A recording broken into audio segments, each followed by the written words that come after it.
dia a todos, eu queria já agradecer o convite.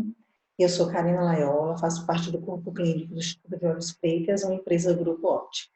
E pediram para a gente conversar hoje um pouco sobre cirurgia combinada, como eu faço. Então, vou compartilhar a tela com vocês.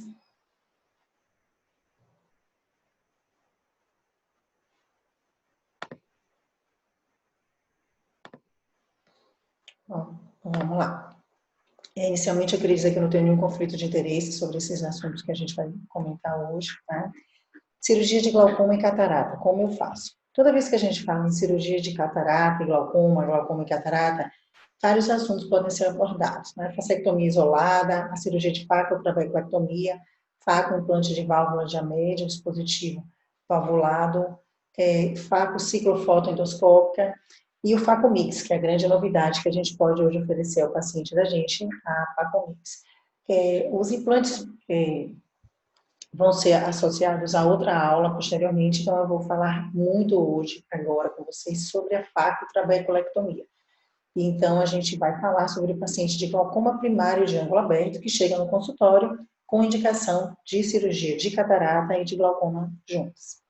Esse é o cronograma que a gente tem da Sociedade Brasileira de Glaucoma, do consenso de cirurgia, que seria indicação cirúrgica para o paciente de catarata, que é portador de glaucoma, e indicação cirúrgica para a cirurgia de glaucoma no paciente que tem catarata. Então, vamos lá.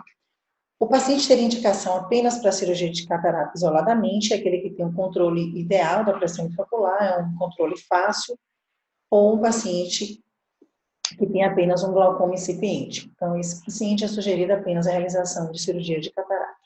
Se o paciente tem indicação cirúrgica da cirurgia de catarata e tem o controle da pressão intraocular limite ou um glaucoma avançado, esse paciente passa a ter indicação de cirurgia combinada. A indicação cirúrgica para o glaucoma isoladamente, o paciente que tem neuropatia glaucomatosa e tem indicação de cirurgia para o glaucoma.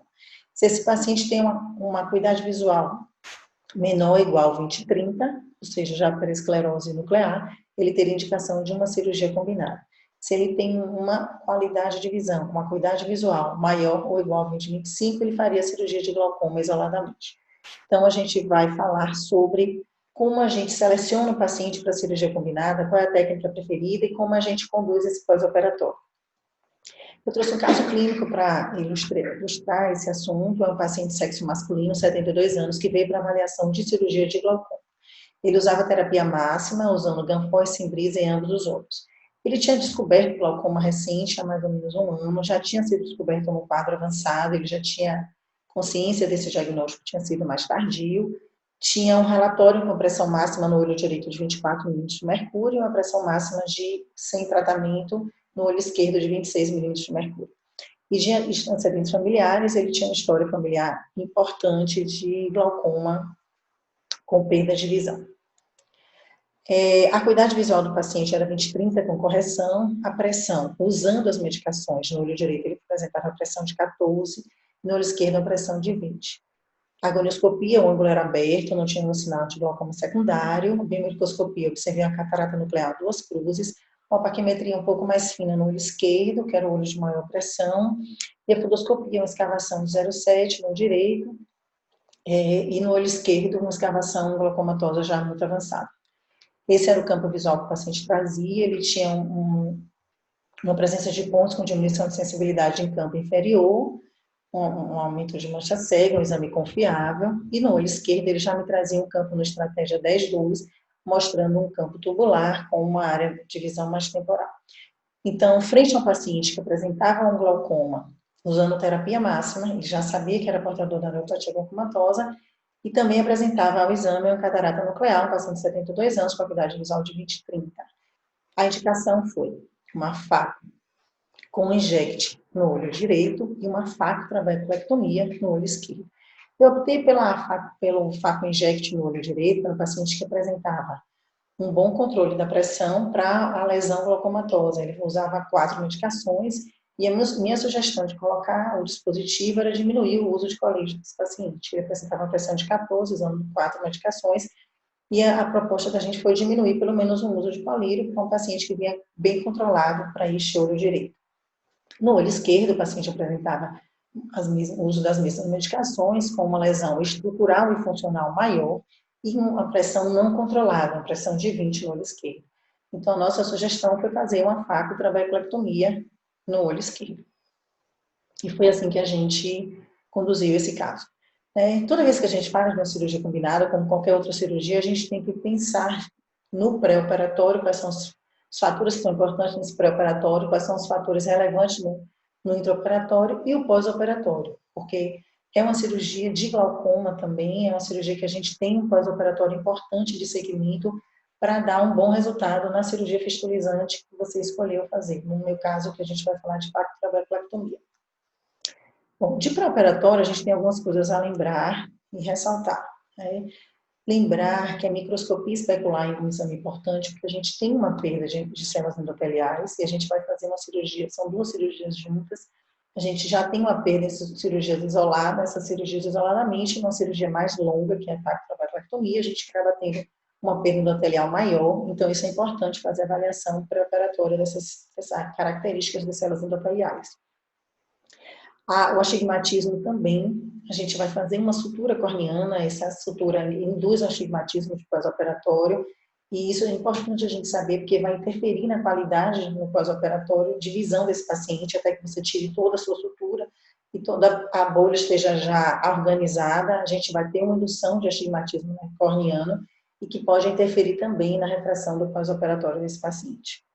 Se a nossa intenção é fazer uma cirurgia filtrante grande, a gente vai tender a deixar esse olho mais hipotônico. Então, a gente tende a diminuir o diâmetro tanto posterior do olho no pós-operatório. Então, a seleção da biometria é muito importante para a gente não fazer uma correção para uma hipermetropia depois, né? A gente acaba planejando, pode fazer esse planejamento pensando de que a gente vai fazer uma diminuição do diâmetro posterior desse paciente. A linha utilizada é uma preferência muito pessoal para de cada cirurgião. Eu gosto muito das lentes asféricas. A gente tem visto que as lentes de foco mais prolongado são lentes que não interferem na qualidade do segmento desse pós-operatório dos pacientes com uso de campo visual, mas aí fica a critério de cada cirurgião. A técnica cirúrgica. Em relação aos sítios, a gente já sabe que os sítios separados, você maneja melhor a sua cirurgia de glaucoma depois de um pós-operatório. Então, acho que isso é uma coisa realmente já bem estabelecida, que a gente faz a incisão da trabeculectomia fora da incisão principal da fasectomia. A injeção subconjuntival, vou mostrar para vocês a injeção que eu gosto de fazer, porque ela solta, ela levanta mais a conjuntiva, fica mais fácil de você começar a divulsionar essa conjuntiva e fica mais fácil também de você fazer a sutura depois. A mitomicina é uma preferência em esponja, eu acho que fica melhor de você você manusear esse uso de mitomicina, o tempo que você usa da esponja e a concentração. Então, eu gosto de usar na cirurgia combinada um tempo maior de exposição da esponja no olho. Eu mantenho a concentração, a mesma, 0,2, e a gente mantém um tempo maior de exposição da esponja. A gente tem que lembrar que o dilatador de íris tem que ser uma coisa à mão, sempre no cirurgião de glaucoma e catarata, porque a gente pode ter nesses pacientes de cirurgias combinadas uma menor dilatação da íris pelo próprio glaucoma crônico, e a gente pode se ver realmente numa situação de precisar de um dilatador de íris. Lógico que a gente prefere que essas cirurgias combinadas sejam uma cirurgia lisa, que realmente não tenha complicações intraoperatórias, então de preferência sempre tentar colocar ali um saco capsular, íntegro, né, sem rotura de cápsulas, sem perda vítrea, porque qualquer complicação intraoperatória na cirurgia de catarata vai interferir muito na dinâmica e no fluxo do mucoso na nossa fístula. Né? A sutura do flap, lembrar que a gente vai fazer duas cirurgias, então essa é uma cirurgia que tende a ter uma inflamação maior, tende a ter uma fibrose maior, então eu também gosto de manter o flap com uma sutura um pouco mais frouxa, tá? Sendo que a gente tem que lembrar também que eu não posso ter um olho tão hipotônico, porque eu tenho uma lente e uma câmara anterior que tem que ser bem mantida, né? O Hologen, que é uma coisa que a gente vai falar também posteriormente, eu gosto muito de usar nas cirurgias que tendem a ter mais fibrose, então eu acho que na cirurgia combinada, o Hologen tem uma indicação muito grande. A sutura de conjuntiva e córnea, lembrar que ela tem que cobrir bem a córnea para não ter saída, porque você fez uma cirurgia dupla, você tem uma lente intracapsular, então o Seidel aí persistente, além de dificultar a sua cicatrização, uma boa cicatrização da sua fístula, ela pode favorecer uma infecção, uma cirurgia de câmara anterior também, como a fasectomia, né?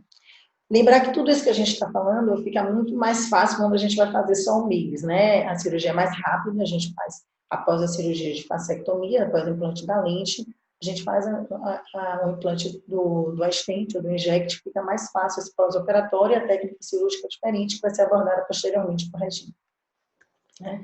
Essa anestesia subconjuntival eu faço com a xilocaína pura, eu gosto porque a gente acaba tendo a gente levanta a conjuntiva, como vocês vão ver no vídeo, e aí fica mais fácil da gente fazer a incisão, né, da conjuntiva, e a gente chama esse botãozinho anestésico, a gente passa depois um cotonete, espalha, e aí a gente acaba começando a divulsão da conjuntiva aí, tá? Lembrar que a cirurgia de catarata é uma preferência de cada um, todo mundo fazer a sua melhor técnica de tentar de não ter realmente o menor número de complicações possíveis para a gente não ter essas perdas vítricas, principalmente durante a cirurgia de catarata. Eu coloquei aqui no vídeo inferior um inject, né, no final da cirurgia, ver como é muito mais simples o intraoperatório da cirurgia de stent, de inject, né.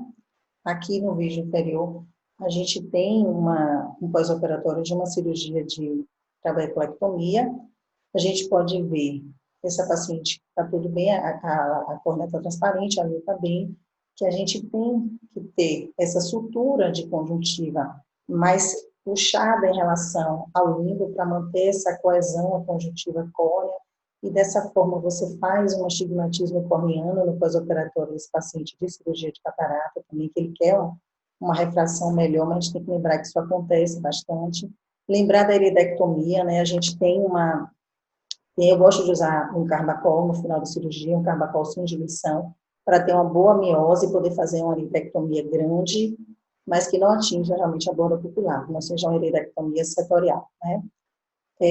Uma coisa que eu queria lembrar vocês é que o inject, que a gente tem cirurgião que não precisa, acho que não precisa fechar, fazer uma miose após a cirurgia, mas eu prefiro fazer a miose antes de colocar o inject no paciente. Eu acho que fica mais seguro para a gente fazer, principalmente por causa da lanceta, eu acho que fica melhor para a gente trabalhar com a pupila fechada, né?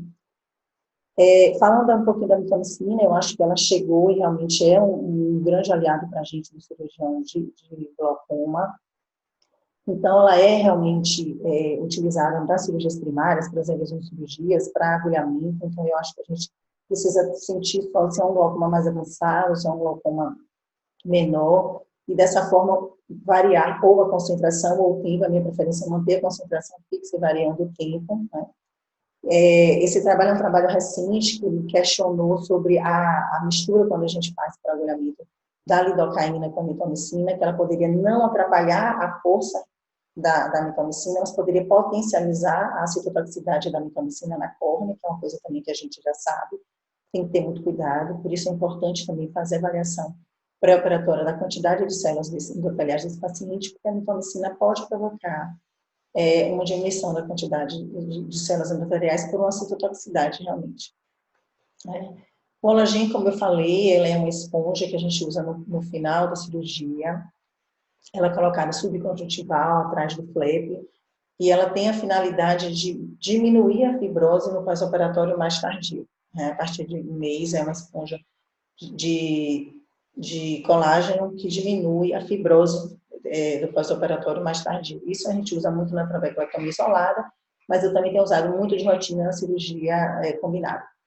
E alguns trabalhos mostraram, esse trabalho também recente, mostrando que a associação da mitomicina com o Olagen na factotrabeculectomia, elas são potenciais na diminuição da fibrose dessa cirurgia do pós-operatório, da cirurgia combinada.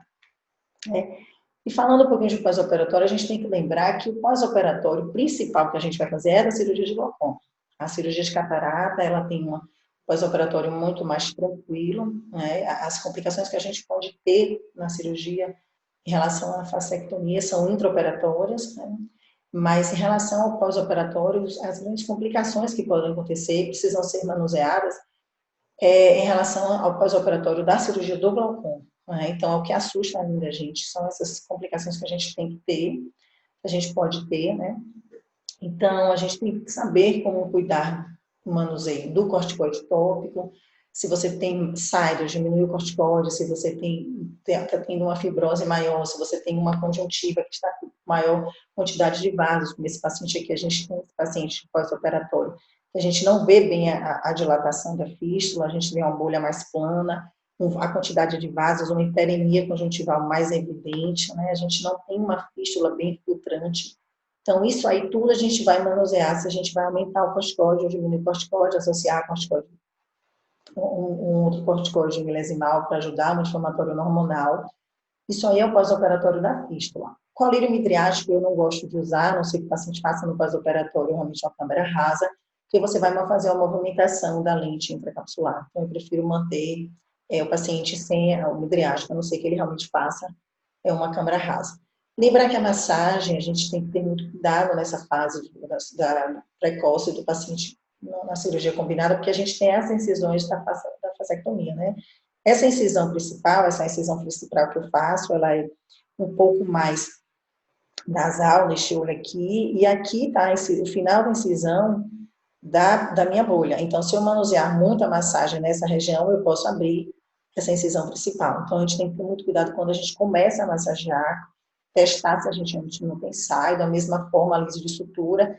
A gente tentar fazer a liso de sutura depois de pelo menos 15 dias, assim que possível, para a gente ter uma cicatrização melhor das incisões já da fasciectomia. Lembrar também que para a refração, essa sutura, ela tem que você já tem que ter retirado todos os pontos aqui, principalmente o ponto em U, que a gente faz nessa incisão principal para diminuir as chances de saída, porque eles causam astigmatismo, né?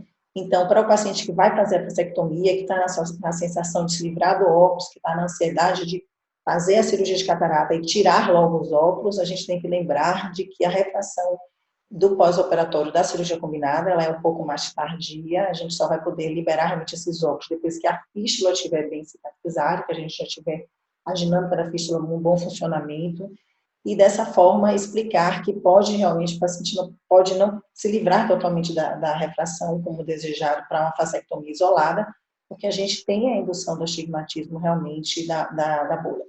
Lembrar que quando a gente faz a faca, a estente, a gente fica muito mais fácil de dar um pós-operatório mais rápido. O uso do corticoide é mais rápido, a gente realmente não usa midriático, não precisa de massagem, nem de sutura, e a refração também a gente consegue oferecer esse pós-operatório de refração mais rápido ao paciente, porque a gente não faz essa sutura e a gente não precisa desse manuseio da bolha para poder liberar a refração do paciente, tá?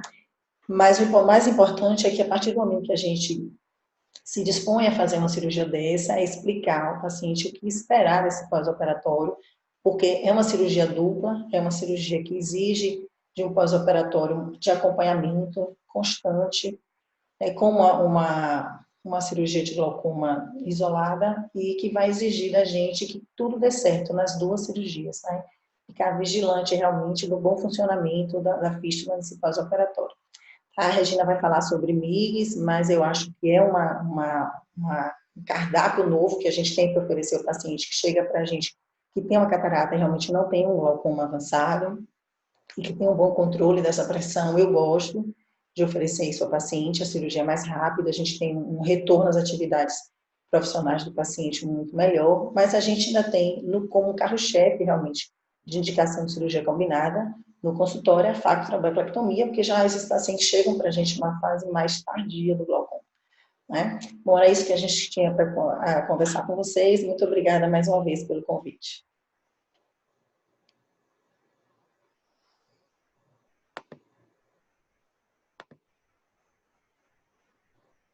Muito obrigada por ter aceitado esse desafio. Mas eu tenho uma perguntinha que, na verdade, tem me incomodado muito no glaucoma de uma maneira geral. Por quê?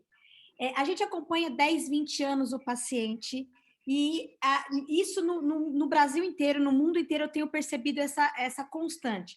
E é o que eu estou recebendo esses pacientes. Então, acompanhando o paciente 10, 20 anos, e muitas vezes a gente vai deixando esse cristalino e vai deixando esse cristalino.